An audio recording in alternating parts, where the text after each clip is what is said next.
Hey folks, all right, we got an hour on the board.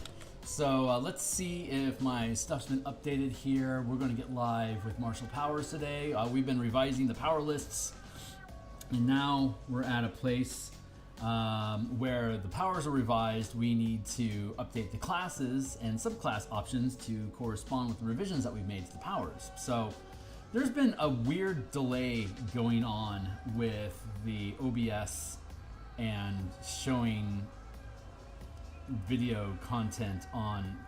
There it is. I've got like a 40-second delay. There it is. I've got like a 40-second delay. Is that still true? Yeah, there's like a 40-second delay happening between me going live on OBS and it's showing up for me to grab the link and do all the update stuff. So I'm going.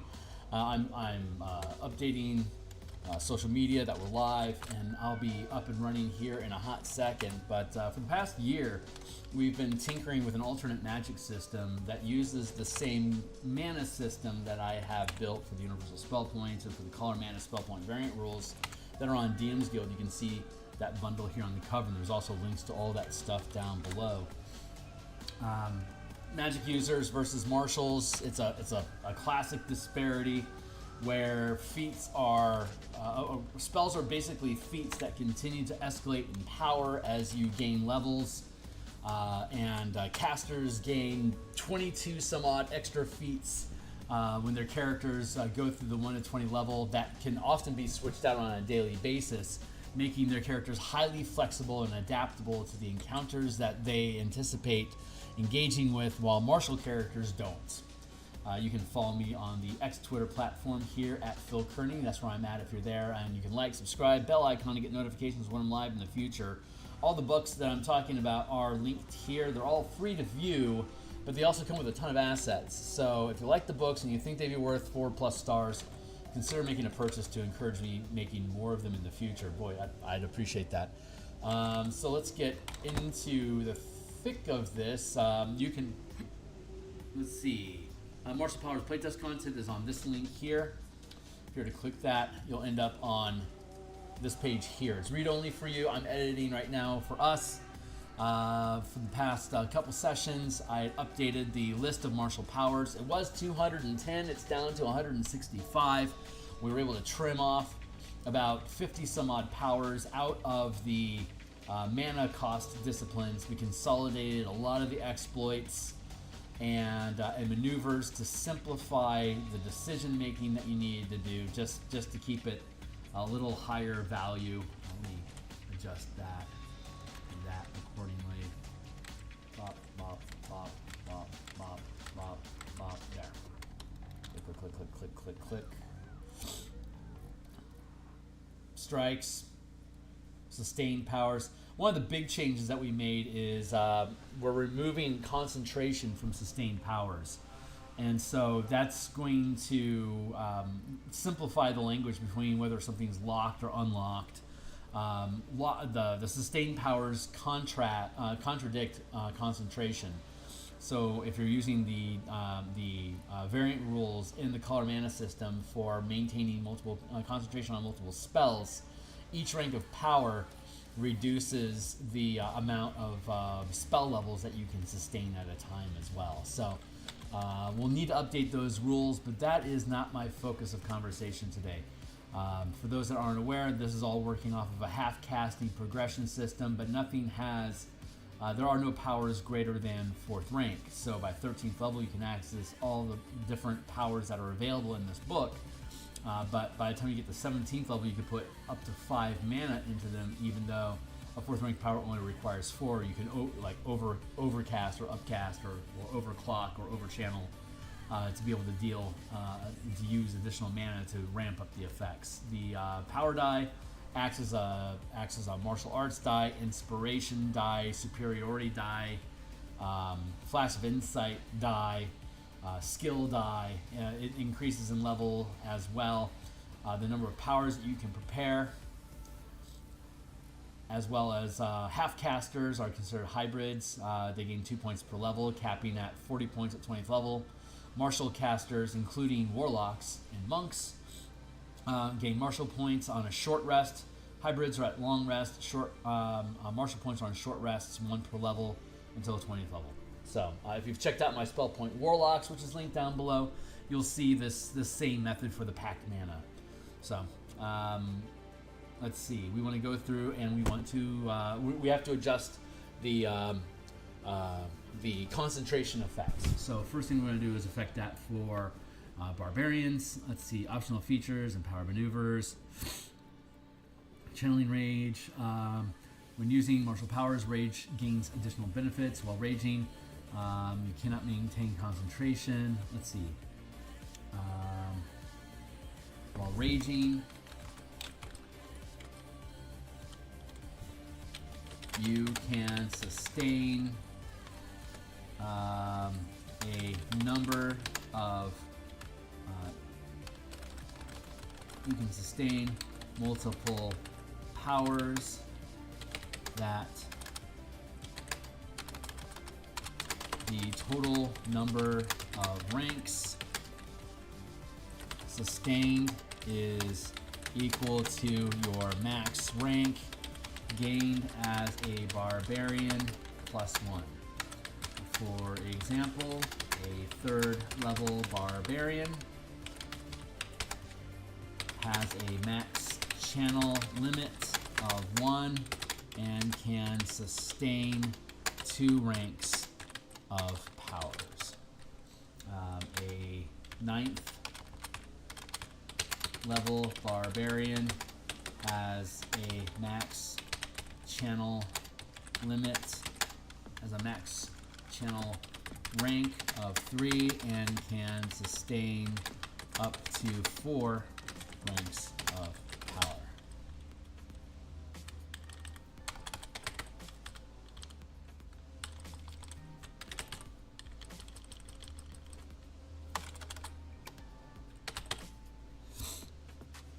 At 14th level, you can choose to channel a sustained power as part of the bonus action used to rage. There you go. Empowered maneuvers, primal stamina, empowered rage. Starting at 3rd level, you can spend 2 mana to regain 1 use of rage. Empowered attacks, brutal power. At 10th level, you score a critical hit when you roll a 19 or 20 with a melee weapon attack. When you score a critical hit with a melee weapon attack, you gain 1 point of temporary mana to channel a strike power. This could be combined with empowered attacks. Period. At 12th level, not 13th level, you score a critical hit. You gain 2 points of temporary mana. At 17th level, you score a critical hit when you roll an 18, 19, or 20. When you score a critical hit, you gain 3 points of temporary mana. At 20th level, when you score a critical hit with a melee weapon attack, your power dice are d12s. Nice. Hey, Needle, welcome back to the mix, my guy. Let's see. So that is the alteration to the... we updated the sustained lock effects. Let's go down. I'm going to zip down here because I think Monk is the only one that's going to be directly impacted by this until we get into the subclass builds. So let's see. Psy Warrior Rune. We've revised all of these subclasses for all of the official Dungeons and Dragons classes. Starting to 10, martial powers, martial die, unlock channels, optional class feature, pop. A monk can sustain multiple powers. The total number of ranks sustained is equal to your max rank gained as a monk +1. For example, a 3rd level monk has a max channel rank of 1, but can sustain 2 ranks of powers. A 9th level monk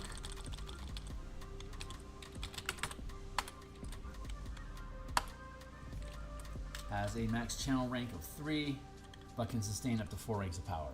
So, just to recap real quick for new audience, playtest content. There we go. And again, this playtest content is read only, and you can click into my Patreon here, and you can see here's the playlist that we're at. We're right here right now. Hey guys, Otherwise, here is the martial power table, playtest content. Here, again, it is read only for you while I'm in the process of editing. So the way that it works is everybody is a half caster using this system. And you gain new ranks of power at the levels that you would expect as a half caster. You start with 1 at first, and then 5th you have 2, and then 9th you have 3, 13 you have 4, 17 you have 5. Then you have a number of powers that you can prepare, up to 16. The amount of mana that you have if you're a half caster like an artificer or a ranger or paladin. You end up with 40 mana. It costs 1 point per rank. So at first level, it's only 1 mana. A martial character, including warlocks, monks, fighters, rangers, and barbarians. They're all short rest regains, and they have 1 mana per level, up to 20. So when you use a mana power, you would spend the point of mana, and then the power triggers. Sustained powers specifically are like concentration effects that you don't have to concentrate on. If you cast a sustained power, it is activated and it stays active until it's either dispelled or you become incapacitated or start a long rest. Otherwise, it stays up all day. It eats the point of mana. You activate the power. If you are if you're a 9th level character, for example, and you can sustain up to 3 ranks of power, you could have 3 first rank powers, 1 third rank power, or a first rank power and a second rank power for a total of 3 ranks worth of sustained powers. For folks that are already familiar with the color mana spell point variant rules that I have on DMsGuild, which you can look at for free on the DMsGuild using the 5 color mana spell point variant rule link here that goes to DMsGuild. Here's all the books. Each of them are free preview, free to check out. But the way that the variant rule for concentration works in these is whatever your maximum level spell, or in this case, whatever your maximum rank of power is the amount of levels worth of effects you can sustain at the same time. For spellcasters, like a 5th level wizard could sustain up to 3 levels worth of effects, which means like a single use of haste, or like 3 first level spells, or a 2nd level spell and a 1st level spell. The difference here is that the concentration DC increases. It's 10 plus the number of levels that you're sustaining. And any saving throw that you make can throw that off. So if I ding you with a Ray of Frost cantrip that forces you to make a dexterity saving throw or have your movement slowed, if it would only do like say 3 points of damage, but if you're sustaining 6 levels worth of spells, if you're concentrating on all those, your concentration DC becomes 16. So on that little dink Ray of Frost spell, your dexterity saving throw, if you don't roll a 16 or higher, you lose all your spells, whether you saved against the Ray of Frost effect or not. So it's vicious. It's high risk versus high reward. You don't have to use that if you don't want to, but it's available.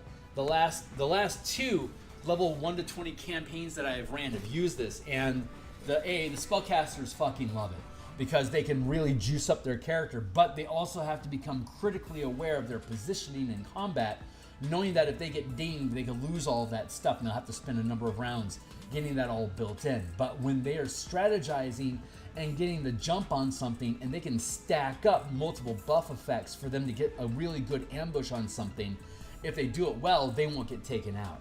At the same hand, if they get caught off guard and they just get shot by a random goblin arrow and you've got 5 ranks of spells stacked up, that little goblin arrow might only do 1 point of damage, but now you have to roll a DC 15 or higher on your Constitution saving throw or you lose all of it.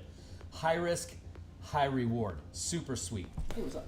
Risk reward system? Yeah, but I mean, you could just go to the default concentration if you wanted to, but the kind of play, like I've said before, I'm used to playing Gestalt 3rd edition 20, like epic level, 25th level characters that are basically gods walking the earth. So the way that I play allows for huge amounts of power, and my games are intended to go to level 20.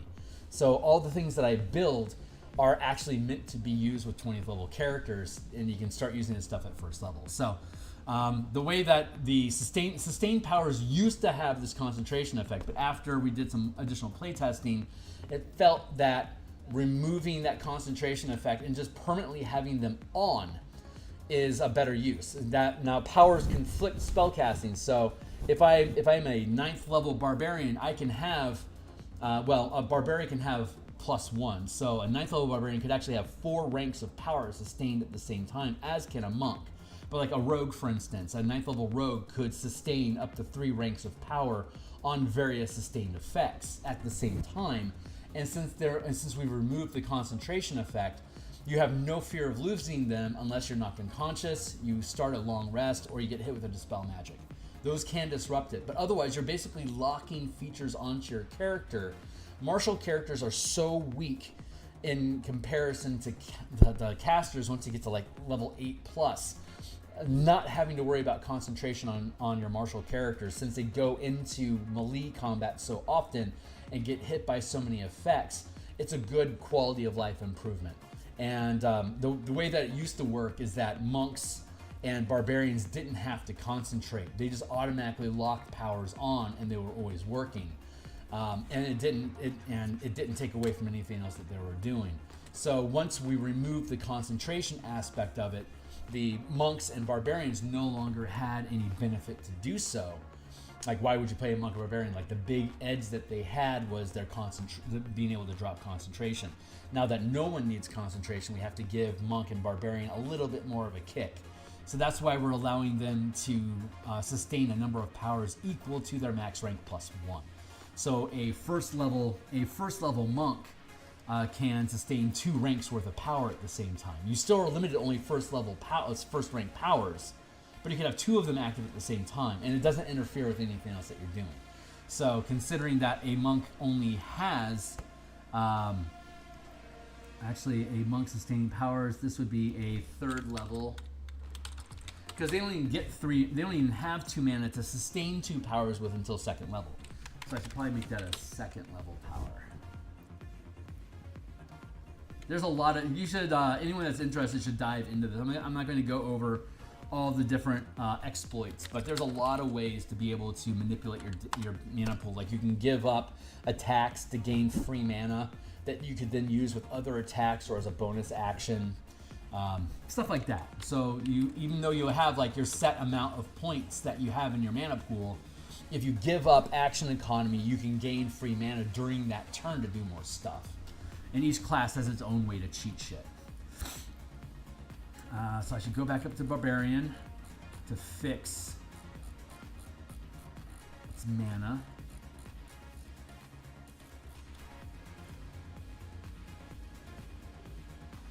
I'm using mana for rage, mana, optional class.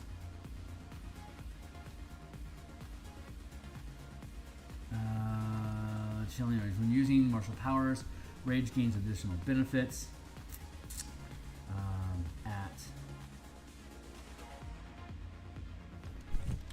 Starting at 2nd level while raging. For example, a 2nd level barbarian has a max channel rank of 1, but can sustain 2 ranks of powers. 9th level 3, but can sustain 4. At 14th level, you can choose to channel a sustained power as part of the bonus action. Sustained powers are concentration, like non-concentration effects. They're sustained powers. You can use either an action or a bonus action to trigger them. You can actually use an action and a bonus action in the same round to trigger 2 separate sustained powers if you want to. Maneuvers can use actions and bonus actions. Strikes trigger when you deal damage. Exploits trigger whenever you're rolling a die or making a movement. Each exploit has its own rules for when you would activate them, and reactions trigger whenever whenever the reaction says you could use it. Exploits, maneuvers, reactions, sustained strikes, and sustained powers. And there's 115 of them in total. 165, 115 require mana. And then there's meta power. There's meta powers, which include combat masteries. There's 9 masteries. It's kind of like the proposed weapon masteries in the revised D&D. But if you learn how to do, like, say, trip, if you learn the tripping mastery, it doesn't, as long as you're using a weapon you're proficient with, you can always force a creature to trip, to make a dex save as part of your damage. The tripping mechanic is, as an attack, you can force an opponent to make a save, otherwise they're tripped. With this, is when you deal damage, you can trigger trip, and if you deal damage, then you also make them save the trip. And then there is the tripping strike, which requires at least 1 mana, which is when you deal damage, if you spend a point of mana, you roll an additional power die, and so you increase your damage, knock, and then you automatically knock the creature prone. If it's the same size or smaller than you. If you then spend an additional point of mana, it can be larger than you. If you decide instead to spend 3 points extra, which means you have to be at least 9th level, because you can't spend 3 mana at a time prior to 9th level. So as of 9th level, if you spent 3 extra mana, you could knock over a creature 2 sizes larger than you. And by the time you get to 17th level, when you can spend 5 mana at a time, you could then trip a creature that's 3 sizes larger than you. So if you took, like, for example, the sustained power giant growth, it requires 2 mana, which means under normal circumstances you wouldn't be able to channel this until 5th level when you get access to 2nd rank or 2nd level spells as a half caster. You could then choose to be size large. And when you get to 13th level, capable of channeling up to 4 mana, you could be up to huge size. So let's say you're sustaining with 2 mana, giant growth, so you're size large, and you wanted to use the tripping strike attack. So when you use tripping strike, let's go find it. There it is. Tripping strike. If I do tripping strike, I can trip a creature that is, since I'm size large, using the sustained giant growth, I would then be size large, so I could trip something up to size large. If I was fighting huge things, I would only have to spend an extra point of mana to trip that huge size creature. If I'm size large currently, I could spend 3 mana at 9th level. I could spend 3 mana, and then I would be able to trip a creature that is, I'm already large, huge, up to gargantuan in size. And then there would be no reason for me to spend my 5 mana because I'm already I'm already large. But at 14th level, if I decided to sustain 4 mana to become huge sized, if I wanted to trip a gargantuan creature, I would only have to spend 1 mana because currently I would be size huge. There you go. So that's kind of how that stuff works.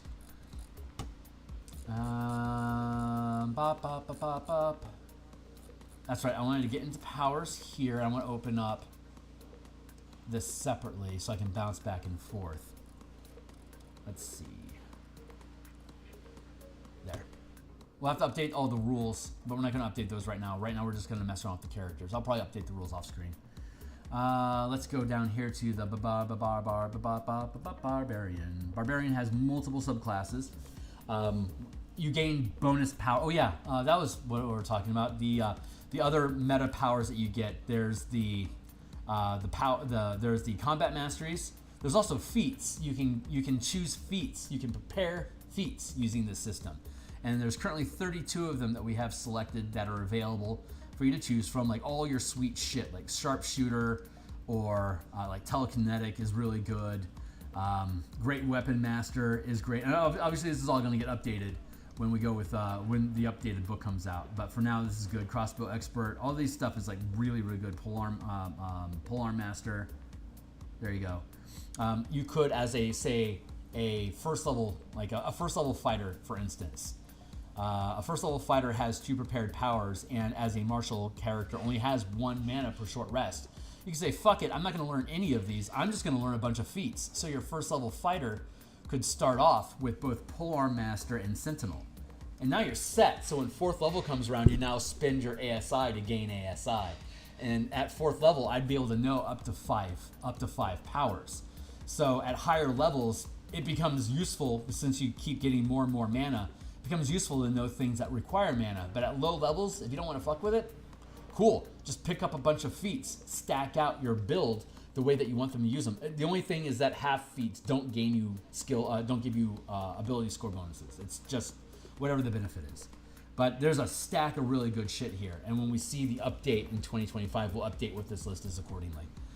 And then the other thing is you can learn how to deal damage. At first level, the basic elemental damage types of acid, cold, fire, lightning, and poison. And then at 5th level, you can pick up Force, Necrotic, Psychics, Radiant Thunder. So whenever you're dealing weapon damage with an attack, if you know one of these damage types, you basically can prepare these as powers that I'm always going to deal psychic damage, or I'm always going to deal necrotic damage. Like if I'm using a sword, I could choose force damage or slashing damage. If I'm fighting a creature that has resistance to force, this is useless to me right now. So I would want to switch back to slashing damage, or maybe I would pick up like cold and force, so I'd have both of these options available, so I can toggle off and switch what kind of damage I'm dealing to a creature as we go. And this would affect any power in the book.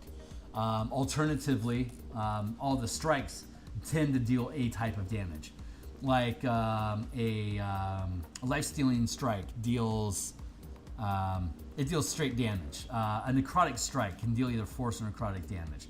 A restraining strike deals just your weapon damage. Shocking strike deals lightning damage. So if you want to have a lightning build, you could learn lightning damage so you're always dealing lightning damage, or you could just leave that spot, or you could use shocking strike instead, so that when you hit somebody, you're dealing lightning damage, which also takes away creatures' opportunity attacks until the end of their next turn. So neat little kicker effects like that. Most of these are just stealing from cantrips. So if I were to rebuild 5e from the ground up, I would use cantrip. I would use cantrip. I would leave creatures with only one attack, but they would deal scaling damage like cantrips, while casters could have cantrips, but the damage would never scale. It would always just be that static, like D8 plus intelligence damage or whatever. It would be shit damage, because you should be using your spells to affect creatures and rely on your martial team to protect you with raw damage capabilities. But I'm not rebuilding 5e. I'm just adding new ideas to it. So I'll eventually leave the cloistered shelter of the DM's Guild and build my own stuff. And when I do, that's the kind of stuff I'll probably end up doing. But for now, what we're actually supposed to be doing today is going into all the subclasses, like Path of Ancestral Guardian. Alert. Is Alert still a power that exists inside the system? Yes, it does. And Deadly Presence. Does Deadly Presence still exist? Control F. Deadly Presence. Yes, there it is. Is it still first rank? It's second rank power now. Sustain 2. Power Shield is still first level. Power Shield. You create a defensive field of power that you can be wielded as a shield that you are proficient with. The shield hovers in your space to protect you, leaving your hands free. The bonus to your armor class gained from the shield is equal to 1 plus your max rank of power. And a first level barbarian would be first rank, so your shield would be a +2 armor class bonus, but you don't have to hold it. So your barbarian would be able to benefit from a shield and still hold a two-handed weapon, and all you'd have to do is spend a point of mana to click this on. You could also click on Power Armor if you wanted to get an armor class equal to 11 plus your dex bonus plus your max rank of power. So for a barbarian, for instance, it would be with say a 12 dexterity, it'd be 11 plus 1 plus 1. It'd be a total of 13. So as a barbarian at second level, I could turn on both Power Armor and Power Shield together and give myself, with those stats, a base armor class of 15. There you go. And I would be completely unarmored. This is great to listen to for DMing and while building my own. Hey, great, man. Well, I'm glad to help. That's one of the reasons why I share all this stuff. It's also great promotional tools for people that are interested to pick it up when it comes out. But I mean, hey, I'm working the hustle. So Alert is good. Power Shield is good. Force damage at 5th level is fantastic for because we're dealing with an Ancestral Guardian, dealing with spirits and ghosts and stuff. Force damage is the universally accepted damage type for incorporeal and undead creatures, stuff like that are in the ethereal plane. Daunting Presence. Does Daunting Presence still exist? Because we did a ton of, there it is. We did a ton of updates. And then Defensive Barrier is a reaction. I think it's a 3rd ranked reaction now, though. Let's go down to reactions and check it out. This is what we're doing today. We're just basically going through the subclasses to see what needs to be updated. Defense Barrier.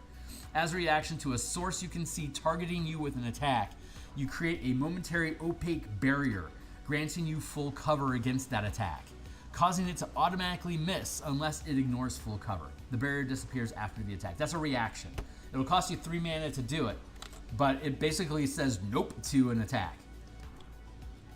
Defensive barrier is now a reaction 3, which you would gain access. You can see here that I don't care so much about what your level is because we only have up to 4th rank powers, but we can still gain them at 17th. So it's not so much about is it an appropriate power for the rank that you gain. It's does it fit the flavor of what your character is, and in your power scaling with the powers that you gain, where does it make sense to add this in? Like Spirit Shield, for instance. Having a powered shield when you gain, by the time you have Spirit Shield makes a lot of sense. It's a 1st rank power, so I could give them that 1st level, or at 3rd level. But then you have Spirit Shield that kicks in. Let's just finish up this list here, and then we'll go through our features to see if anything needs to be adjusted. Daunting Presence was good. Defense Barrier was good. Banishing Strike is still 4. Rite of Revival. That is a reaction. Yeah, it's still 4th rank. As a reaction to when you drop to 0 hit points but don't die outright, you remain conscious and roll a number of power dice equal to the mana spent, channeled. The actual term we're going to use is channeled. Gaining that many hit points instead, up to your maximum hit point total. So it's a 4th rank power. A barbarian could get it at as early as 14th level, and you're rolling d8s at 14th level. So if you picked up Rite of Revival, yeah, you get it at 13th level. It'll cost you 4 mana. You spend the 4 mana, you roll 4 d8s, and that's how many hit points you get back. There you go. And then Efficient Power, Rite of Revival. Efficient Power is a feat that we have listed down below. Basically what it says is that if you have a power that costs more than 1 mana to channel, when you take this feat, you can reduce the cost by 1. So like Rite of Revival, instead of costing you, you can't gain it until 13th level because it is a 4th rank power. But when you take the Efficient Power feat, and you get it for free here, but anyone can just pick it up anytime they want. So at 14th level, I could pick it up as one of the powers that I prepare. I could have prepared Rite of Revival and prepared Efficient Power for Rite of Revival, so I could learn it, and it would only cost me 3 to use it. So it's a 4th rank power, but it only cost me 3. I can't cheat things down below the cost of 1, because if it's a mana power, it still costs mana one way or another. But by spending an additional power, I reduce the cost of it. So, and I can only reduce it once, so it's still going to stay expensive. That prevents you from overclocking abilities that are like, instead of like, so Banishing Strike isn't a 1 mana cost, it's still going to cost you a shitload of mana. But I could spend a point of Efficient Power to drop the cost of Banishing Strike down to only 3 mana. And a Barbarian only has 20 mana at 20th level until he starts cheating more mana back into his action economy. By like, has 2 attacks, I could make an attack. If I hit, I could then not use my second attack to instead gain a free point of mana. So my Banishing Strike, if it costs 4 points, if I give up my second attack, it only costs 3. And then if I reduce the power using Efficient Power as a feat, it would then only cost 2. But I'm giving up action economy, and I'm giving up options to be able to reduce the cost. So there's a balancing factor there that helps you build your character to do what you want more often based on what kind of an action loop you build for your character. So all these things are good. Daunting Presence, that's all good. So now let's go look at the features. If it says no changes, it has no changes, so I don't need to touch it. But beginning at 6th level, the Guardian Spirits that aid you can provide supernatural protection to those you defend if you are raging, and another creature that you can see within 30 feet of you takes damage. You can use your reaction to reduce that damage by the amount listed below. 6th level reduces by 2d6, 10th level reduces by 3d8, 14th level reduces it by 4d10, and then 18th level reduces it by 5d10. That tracks. 6th level you can have up to 2 mana and you're using d6s. 10th level you can have up to 3 mana and you're using d8s. At 14th level you can channel up to 4 mana and you're using d8s. And then at 18th level you can channel up to 5 mana and you're using d10s. So that damage scale stack is lined up. And here it says this reaction is considered an opportunity attack.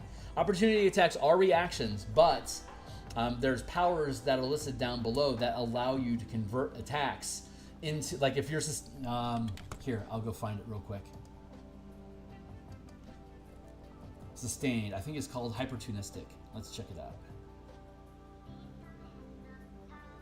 Opportunist, there we go. It's a 2nd rank power. While this power is, so it costs you 2 mana to activate this, but you could buy it down to only being 1 mana if you wanted to. While this power is sustained, when you take the attack action, you can forgo any number of attacks during your turn to gain an equal number of additional opportunity attacks. This is a callback to 3rd edition. Limited to 1 per turn, including your own, that can be used before your turn. And a ton of reactions in the system are considered opportunity attacks, as was that Spirit Guardian thing. So if you wanted your Barbarian to be a full defense tank, as an opportunity attack, you could target your Wizard. Anytime it gets hit for damage, you could use your shield effect. Like a 9th level Barbarian, a 10th level Barbarian could target the Wizard with an opportunity attack. When the Wizard gets hit, you reduce the damage by 3d8. This might mean that the Wizard doesn't take any damage at all and doesn't have to make a concentration check to maintain its spells. This in particular puts this type of ancestral Spirit Barbarian onto high defense. Like, you become like a real tank using this, because you can give up all of your attacks to then dump in 3 opportunity. You have your normal reaction, which could be an opportunity attack, and your 2 attack actions. You can give up all 3 of those, so you have 3 reactions, 3 opportunity attacks per round. Your round is over really quickly, but as your team gets targeted by attacks during the course of the enemy's round, you're like, I'm going to give up one of my opportunity attacks, and I'm going to defend my ally from taking damage. It's almost like a Barbarian form of Twilight Priest. So, super fun, cool stuff. And it specifically says another creature. So as a Barbarian, I myself don't get the benefit from this. I become a protector for my team, which is a great role for your Barbarian to be placed in. Consult the spirits. After you cast either spells this way, you gain augury and clairvoyance. So after you cast the spell this way, you can't use this feature again until you finish a short or long rest. Alternatively, you can use an action and spend mana to regain a use.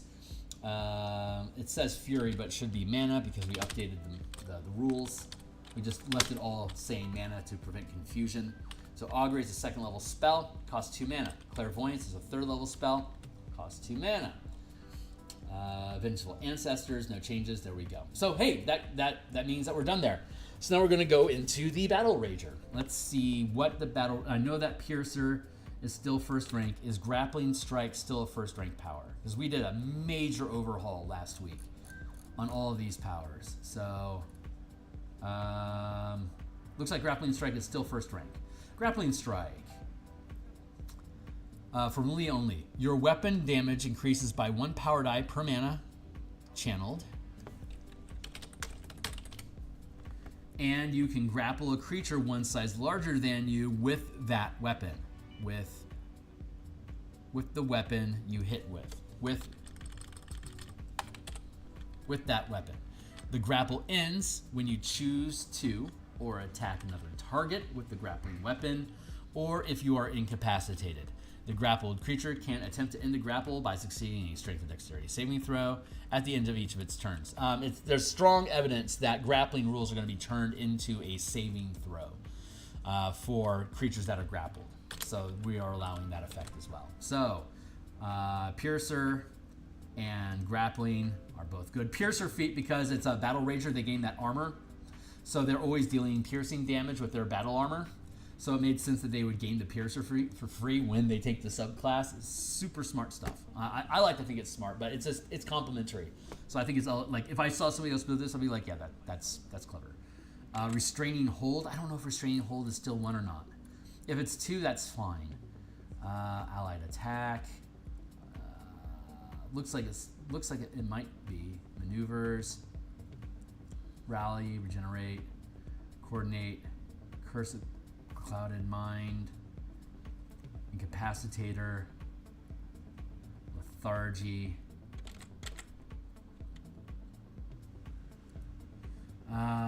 Restraining Hold has been removed, so we have to replace that with probably with Restraining Strike would make most sense. Oh, here it is, Restraining Hold. What is it now? Oh, it's an exploit now. Oh, that's neat. We changed it to an exploit, which means it doesn't actually require action economy at all. While grappling, the target is restrained. Oh, so whenever I grapple a target, all I gotta do is spend 2 points of mana and he automatically becomes restrained until the grapple ends. And you automatically deal 1 power die per mana, and you have advantage on attacks against the target. That's fantastic. And actually, I don't need to add that because that's already a part of Restrain. I'm going to deal 1 mana die per mana at the beginning of your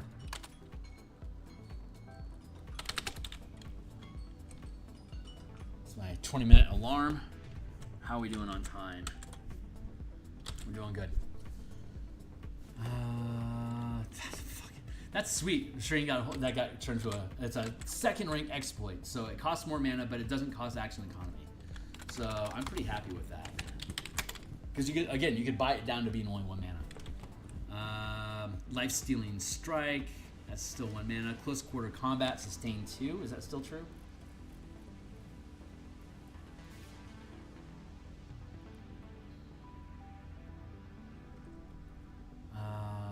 Adaptive Resistance, Crouching Stance, Ranged Skirmisher, Close Quarter Combat.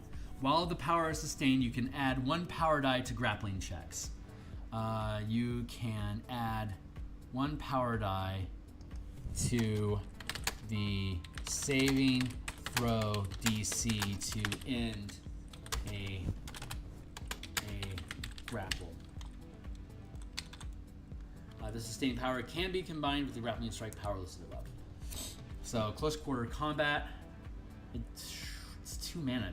Does that really warrant 2 mana? No, that should actually be a 1st rank power. Let's move that. Let's move that to 1.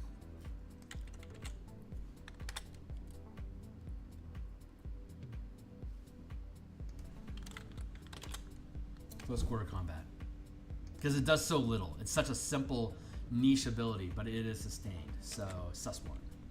Close Quarter Combat and equals sustained 1. Giant Growth we know is still sustained 2. Lifesteal we know is strike 1. Deadly Presence, I think that was up here as well, right? No, that was Daunting Presence. This is Deadly Presence.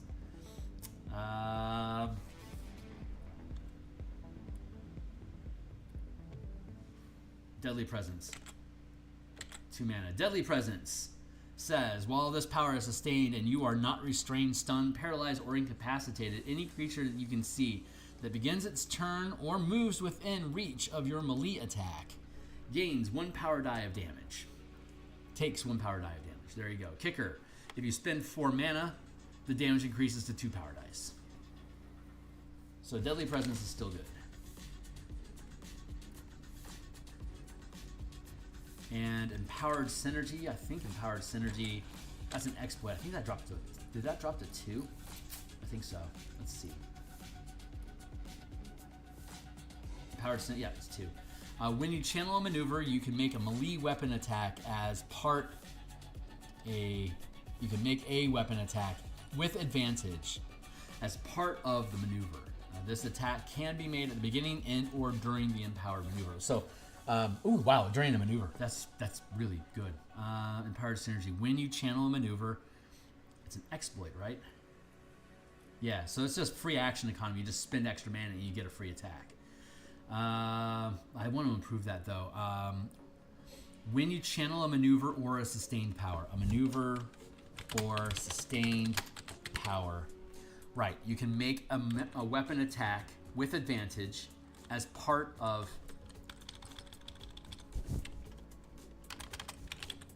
channeling the power, period. This attack can be made at the beginning, end, or during the empowered maneuver.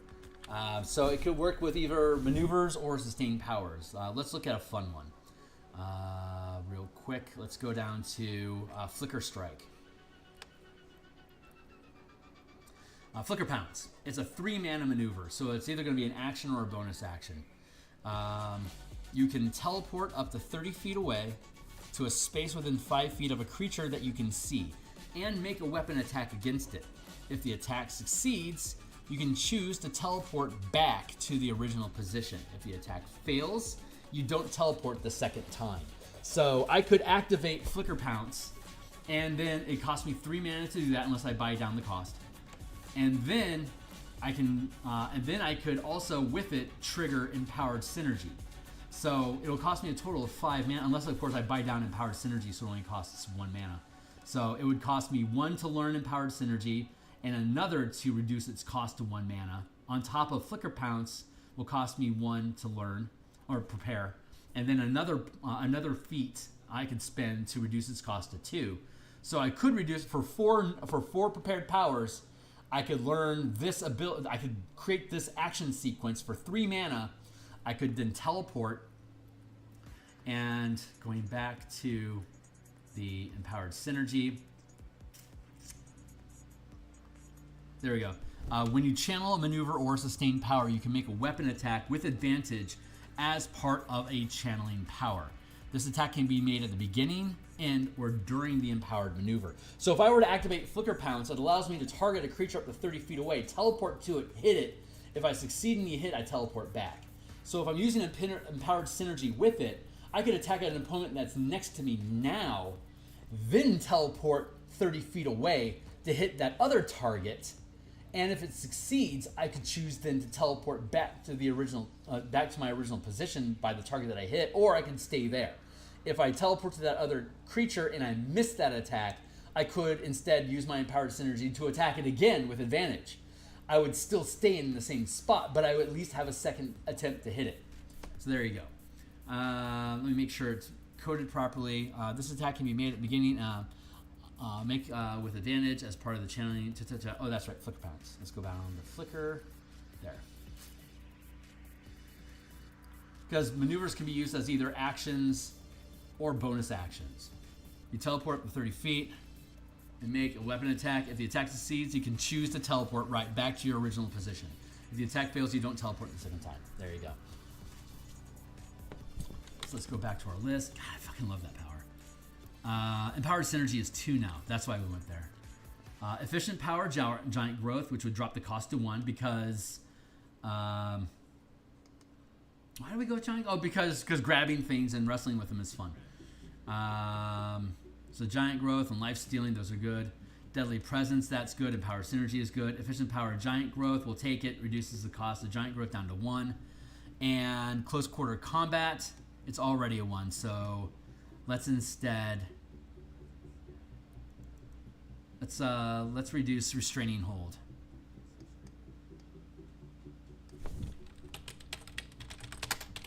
And since powers are prepped, once you gain these powers, they're permanently on your list. So like I wouldn't have to prep Efficient Power for Giant Growth anymore if I didn't want to.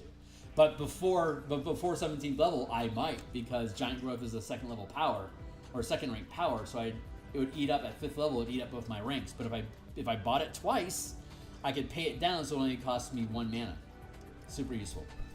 Let's look at our features, see if there's anything that needs to be affected.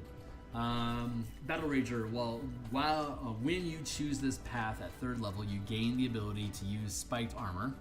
See Spiked Armor sidebar as a weapon. You are considered unarmored while wearing Battle Rager armor, and you add your max rank. You are considered to be unarmored. To be unarmored while wearing Battle Rager armor, and you add your max rank gained as a barbarian to your armor class while wearing it. Oh, that's fucking sweet. What is this armor class normally? Armor class is 11 plus your dexterity modifier. You're considered unarmored, so you gain your full dex bonus, and you gain your max rank power gain. Let's see. And you add your max rank gained as a barbarian to your armor class while wearing it. So a 3rd level barbarian with a dexterity 12 is going to have an armor class of only 13 with it, but eventually if you decide to lean into dexterity up to 18, that's 4, 15, and it'd be an armor class of 20. And if you add a shield, it'd become a 22. Bob's your uncle. You are considered to be unarmored while wearing, and you add your max rank. While you are wearing spiked armor and are raging, you can use a bonus action to make 1 melee weapon attack with your armored spikes against a target within 5 feet of you. If the attack hits, the spikes deal 1 power die of piercing damage.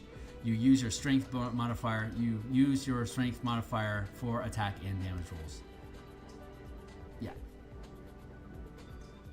Additionally, When you use the attack action to grapple a creature, the target takes piercing damage equal to your strength modifier plus proficiency modifier if your grapple check succeeds. When you make the attack action, when you use the attack, additionally, when you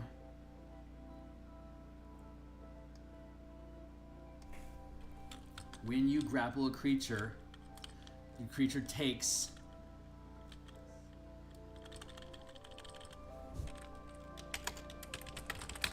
an additional power die of piercing damage.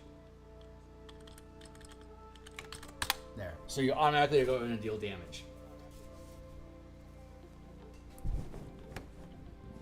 Reckless Abandon. Begin at 6th level. When you use a reckless attack while raging, you also gain temporary hit points equal to your Constitution modifier, minimum of 1. They vanish if any of them are left when your rage ends. Fine. Beginning at 10th level, you can take the dash action as a bonus action while you are raging. Fine. Starting at 14th level, when a creature within 5 feet of you hits you with a melee attack, the attacker takes piercing damage equal to the channeling modifier plus max rank gained as a barbarian. Your channeling modifier is either going to be strength or constitution. So assuming it's going to end up being a +5 and plus, so you'll automatically deal 10 points of damage to a creature when it takes an attack against you. If you are raging, aren't incapacitated, and are wearing spiked armor, you can channel a strike power with this damage as an opportunity attack. Holy shit, I forgot about that. That's great. Oh, that's great. So they take damage, and then you can use opportunity attack to trigger any of the powers that you know. It's like they hit you, and then you can push them back 10 feet. Or they can get tripped. Or they can get banished. So awesome. Okay, Path of the Beast. Alert, yeah. Mobility, yeah. Those are both feats, so good. Natural Hunter does not exist anymore. So this will be Exploit. That is no longer, we don't have stat boosts as exploits anymore. They are now empowered abilities. So while sustaining this power, choose one ability score. You have advantage when rolling checks and saves for the chosen ability. In addition, while sustained, you can roll up to 1 power die per mana spent, up to your max channel limit, adding the highest roll to the results of any ability check or saving throw that you use using the chosen ability. You can sustain this power multiple times, choosing a different ability each time. So, yeah, empowered ability. Let's go with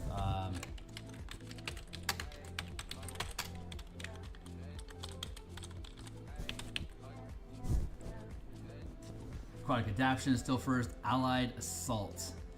That might have changed. Let's go check it out.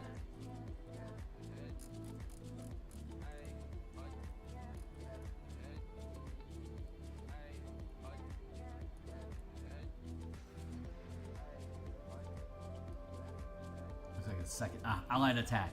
You grant advantage to attack a creature that you can see until the beginning of your next turn.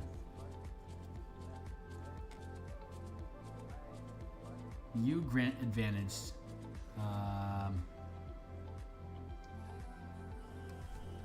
You and allies gain advantage while attacking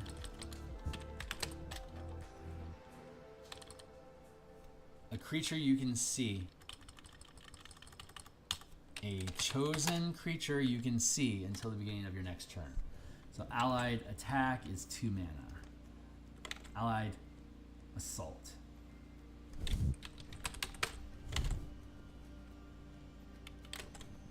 And, oh, yeah, that's still Maneuver 2. Cool.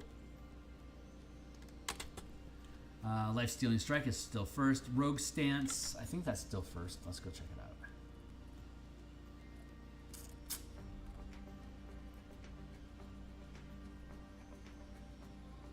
Rogue Stance. You can use a bonus action to dash, disengage, or dodge. There you go. Efficient Power. Allied Assault drops to 1 cost. And Hypertunistic. Exploits. Let's go check out Hypertunistic. It's a react. It's an exploit. That's right.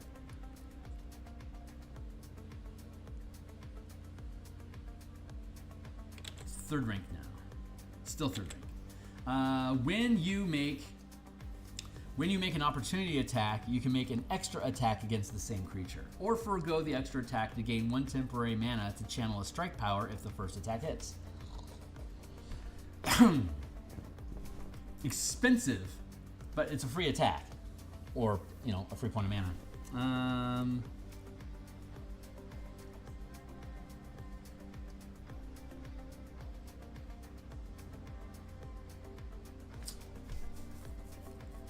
You make an opportunity attack, you can make an extra attack against the same creature, or forego. Why would you do that? That wouldn't make any sense. It should just be there.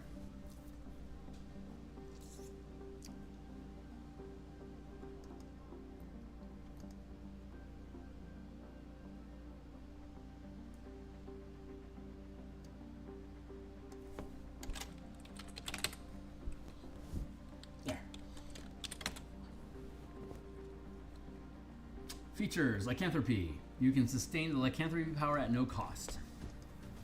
And without maintaining no, we don't have to worry about concentration.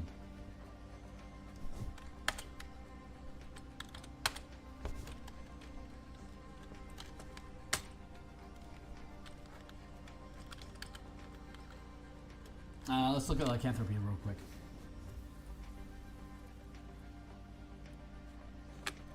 This is a sustained power, first rank. Lycanthropy. While sustaining this power, you can shift form into a lycanthrope creature. Your appendages change to adapt features of a creature of your choice, such as fur, scales, beak, claw, fangs, tail, etc. And you gain the following benefits. You have heightened senses, which is gain advantage on wisdom, perception, and investigation checks. Feral might, which is advantage on strength checks and saving throws. You already get that while you rage. And natural weapons. Gain unarmed attacks that deal 1 power die plus strength or dexterity modifier, bludgeoning, slashing, piercing damage, your choice, when you channel this power. So natural weapons is a little bit better. It's basically like Tavern Brawler. Heightened senses is a gain. The advantage to strength checks and saving throws is nulled by rage. And the appearance changes as though a shifter, but this class gets it for free. So you can sustain the lycanthrope power at no cost, even while taking a long rest. This does not count against the maximum number of powers you can sustain. There. Form of the beast. When you enter your rage, you can transform, revealing the bestial power within you. Until the rage ends, you automatically sustain lycanthropy at no cost and manifest a natural weapon. It counts as a simple leave. When you enter a rage, you can transform.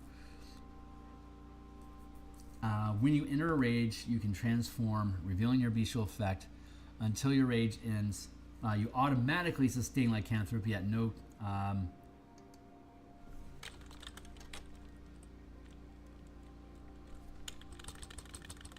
You automatically channel lycanthropy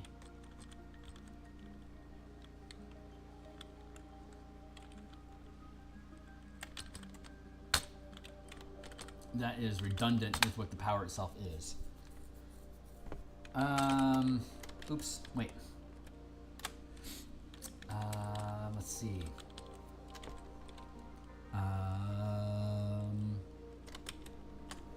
Cost.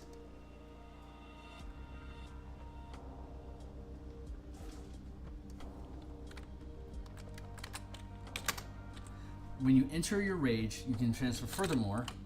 In addition, the natural weapon you gain has the following additional benefits until your rage ends.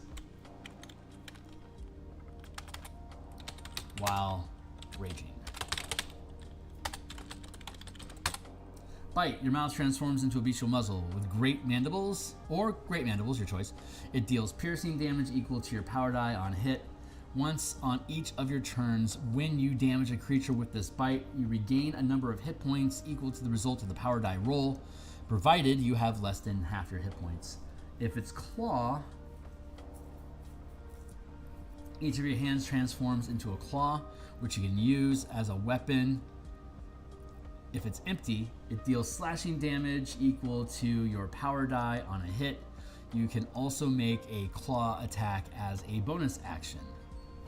And then tail, you grow a thick tail. It can deal bludgeoning damage. Tap. You can use your reaction, applying a bonus to your armor class equal to the number rolled, potentially causing the attack to miss you. This is considered an opportunity attack. Bestial Soul, no changes. I'll take their word for it. So this is added. These are added bonuses on top of the lycanthropy, which you get to do for free. In addition, the natural weapon you gain. In addition, you gain.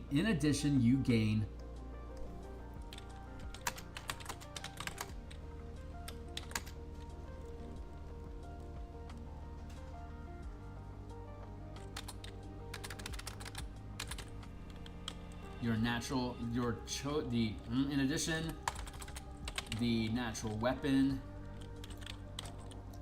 you choose when channeling channeling lycanthropy.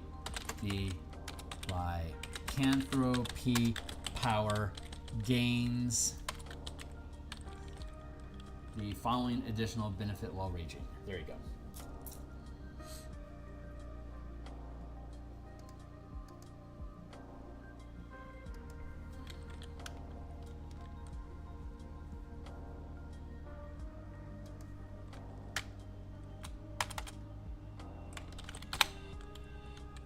This is probably the best way to word that. There. Infectious Fury. When you hit a creature with your natural weapon while you are raging, the beast within you can curse your target into rabid fury. The target must succeed a wisdom saving throw or suffer one of the following effects, your choice. The target must use its reaction to make a melee attack against another creature of your choice that you can see, or roll a number of power dice equal to your max rank gained as a barbarian. The target takes psychic damage equal to the result of that roll. Holy shit, that's great. When you hit a creature with your natural weapons while you're raging, the beast within you can curse the target with rabid fury. Wow, that's really, really good. You can use this feature a number of times equal to the max rank gained as a barbarian, and you regain all expended uses when you finish a long rest. While raging, at the beginning of your turn, if you don't have any uses left, as a free action, you can spend 2 fury. You can spend 2 mana to regain 1 use. That's fair.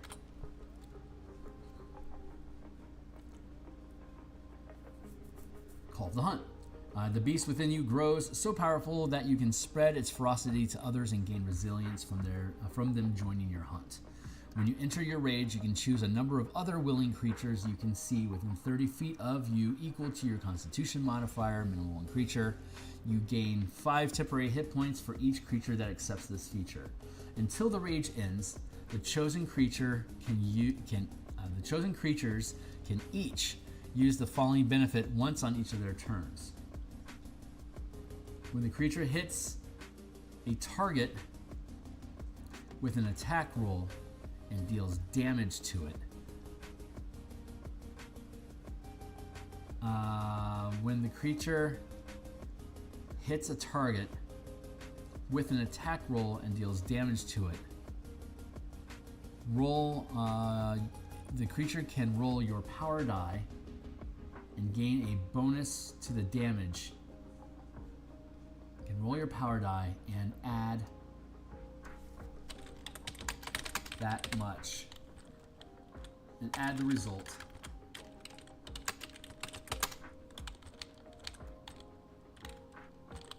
to the damage.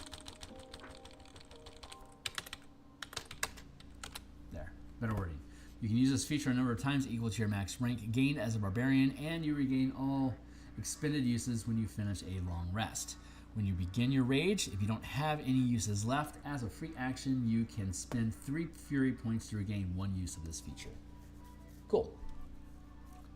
We got 15 minutes left and I'm out of here. So let's look at Path of the Berserker. Dire Impact, I think that still exists. Let's verify.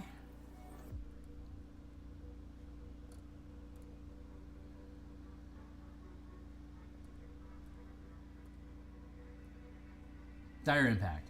While sustaining this power, weapon attacks are magic, and you can add 1 plus your max rank of power to the weapon damage rolls. Nice. And Charge is, I think, still first. It's an exploit now. Charge. When you move at least 10 feet, the first attack you make after this movement can roll. The first attack you make after this movement is rolled with advantage, and you can roll 1 power die per mana spent this way, adding the highest result to the attack roll. Wow, okay, so you're really gonna fucking hit. That's great. Intimidating Strike, I think that's still second rank.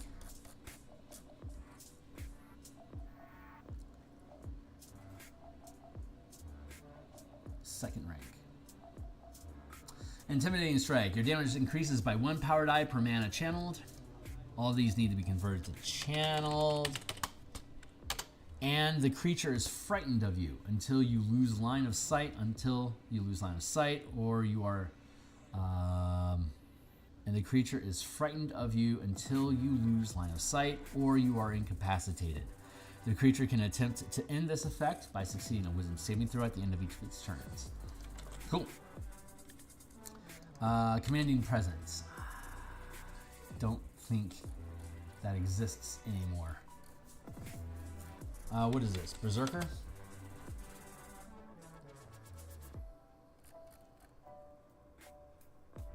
No, that's right. Commanding Presence was a skill modifier, which has been subsumed into the empowered abilities.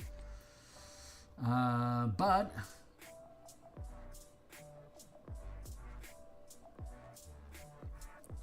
channels the exploit as part of a move. I'm going to give him Overrun instead.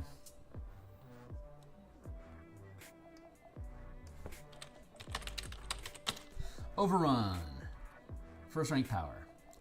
Channel this exploit as part of a move action. You can move through spaces occupied by creatures. This movement can trigger opportunity attacks unless you kick this power, burning 3 mana or more mana to do so. Let's see, you can move through spaces occupied by creatures.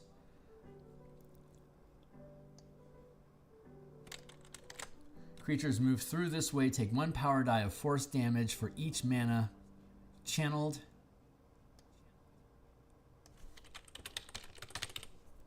If you end your turn in a space occupied by another creature, you instead end your turn in the most recently unoccupied space that you move through during your turn without dealing any damage to the creature. Creatures can only take damage this way once each turn. Kicker.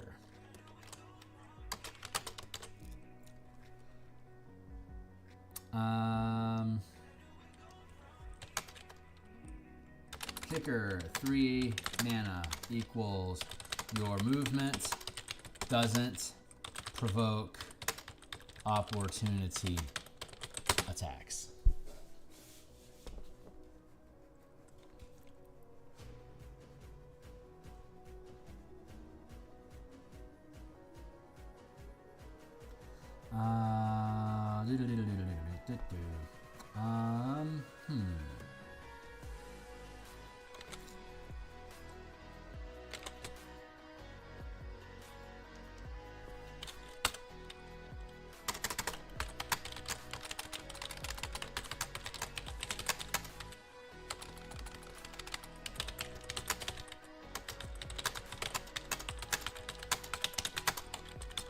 I don't want to make it a kicker effect because that's separate from the damage. I actually want this to ramp damage. So if you're willing to spend 3 mana, you'll do 3 dice of damage to targets that you run through, and you won't trigger opportunity attacks, but it'll cost you 3 to do it. You could, by the way, use this exploit, overrun, you could use it with charge. So you'll be able to get so you can move through a bunch of targets, dealing damage to all of them, and when you end your movement, wherever creature you're within range of when you end your movement, you can attack and get advantage on the attack and deal an extra and add a power die to your attack roll. So fun combo there. It seems appropriate for the Berserker. Hypertunistic. Did we drop that cost down? Exploit 3. Double strike. I think that's still maneuver 2. Or is that an exploit now? No, that's right. It's still maneuver. Second rank. Double strike. You can make 2 attacks. You can use this as a bonus action or a normal action. Like a rogue only has 1 attack per round normally, but if it spent 2 mana or if it learned the power twice to drop down the cost to 1, whenever you make an attack, since a rogue only has 1 during an action, you'd be able to make 2, which doubles your chances of getting a sneak attack in. Alternatively, you can make your 1 attack as an action, and then you can spend 2 points for your bonus action to get 2 extra attacks. So a rogue could have 3. If you're willing to spend all mana, if you're willing to spend a bunch of mana, you could have up to 4 attacks per round using this. Not bad. Double strike, good. Opportunist, that is sus 2. Yeah. And Curse of Exposure, I think that might be a reaction 2 now. Yeah, Curse of Exposure. As a reaction to a creature that you can see taking damage, if the creature is resistant to the damage, it can't benefit from resistance to that damage roll. Alternatively, if it's immune to the damage, it is instead only resistant. Frenzied Attack. That is a sustained 4. Wave of Terror is maneuver 3, so let's check that one out first. Wave of Terror is now 4. You can choose any number of creatures you can see within 30 feet to make a wisdom saving throw. Each creature that fails is frightened of you. The effect ends for a creature when it succeeds a wisdom saving throw at the end of each of its turns, or it can no longer see you. And then Frenzied Attack is a sustained 4.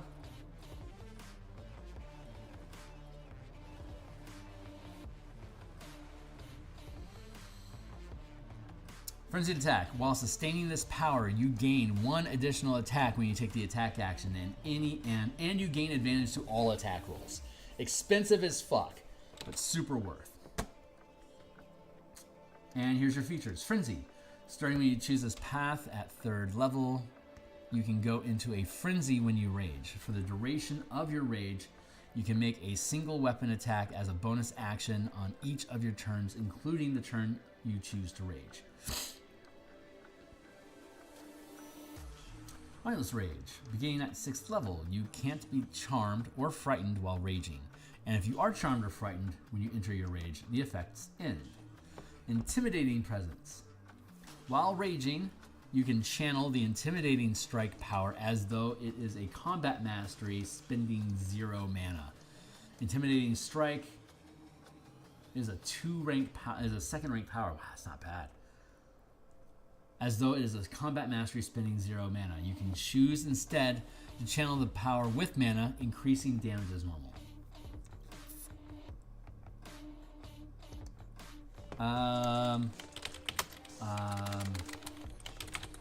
Channeling the strike this way deals no additional damage, but you can choose instead to channel the power with mana.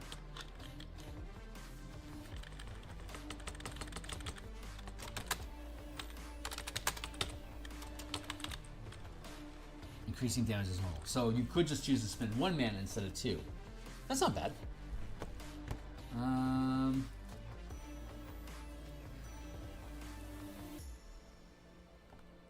Intimidate. Oh, that's intimidating. Straight intimidating presence. Hold on.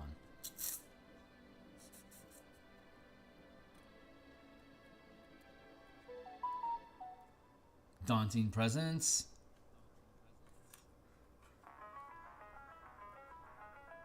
Deadly presence.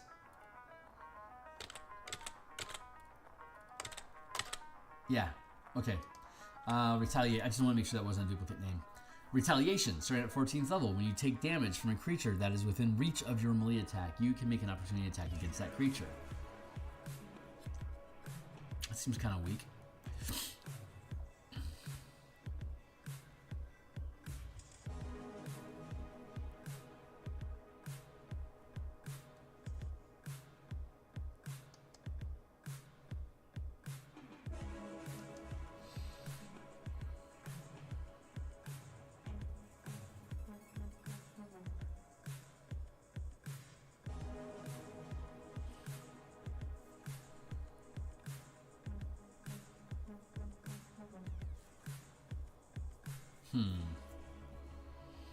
When you take damage from a creature that is within reach of your melee attack.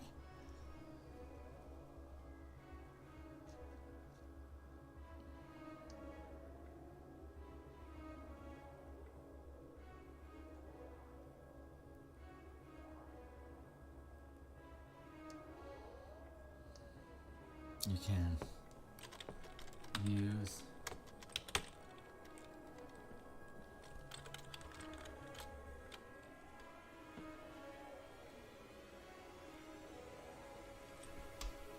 I want to up this. When you take damage from a creature that is within reach of your melee attack, you can use an opportunity attack against that creature. You are not limited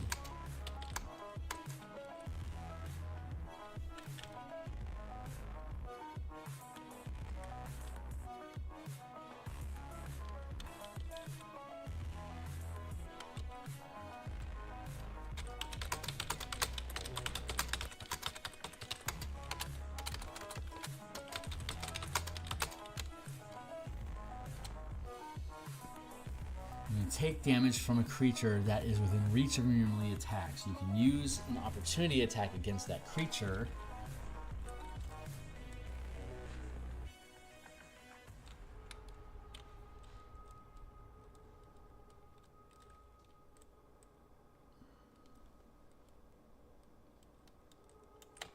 The number, there is no limit to the number of creatures that you can are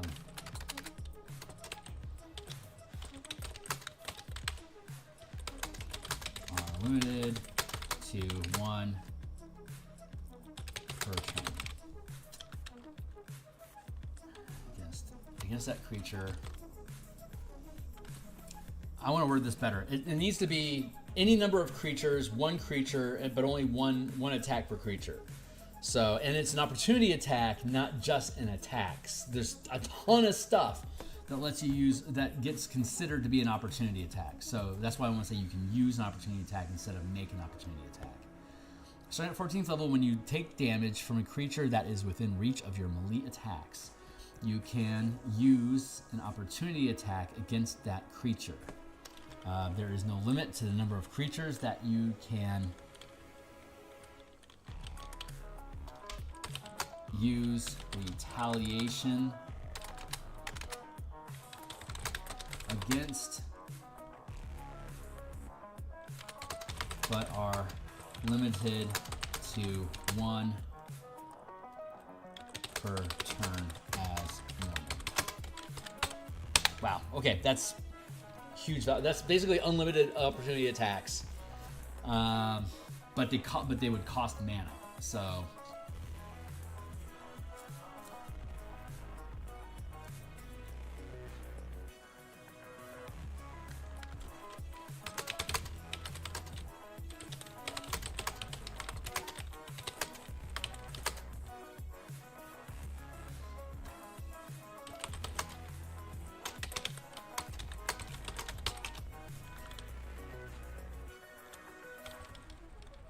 an opportunity attack would normally just be damage, but there's a ton of things that you can do as reactions that do require at least one mana, and then all the strike powers that can also be triggered as part of a reaction opportunity attack when you deal damage. Whenever you deal damage with an attack, from a weapon you're proficient with, you can use a strike power. So as an opportunity attack, you can deal damage and then trigger a strike on top of it. Or you could use any of the number of reactions down below that are considered to be reactions, but it costs mana to use them. For example,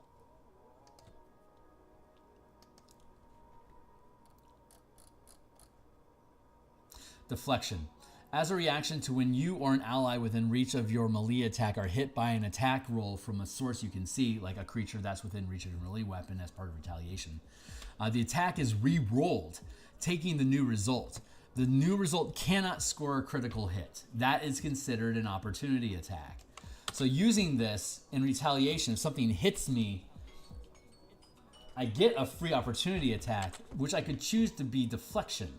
Deflection is a first rank power, so when a creature hits me, without taking away from any of my opportunity attacks or reactions normally, I could choose to use deflection, forcing that creature to re-roll. If it fails the roll, it misses. If it succeeds the roll still, whatever the result is, it can't crit. So that's super useful. Or I could just do damage for free. Hey, how about that? We finished up Berserker. So we're going to continue here. So when we come back, I might do some of these off screen, but when we come back, we're going to continue working our way through powers.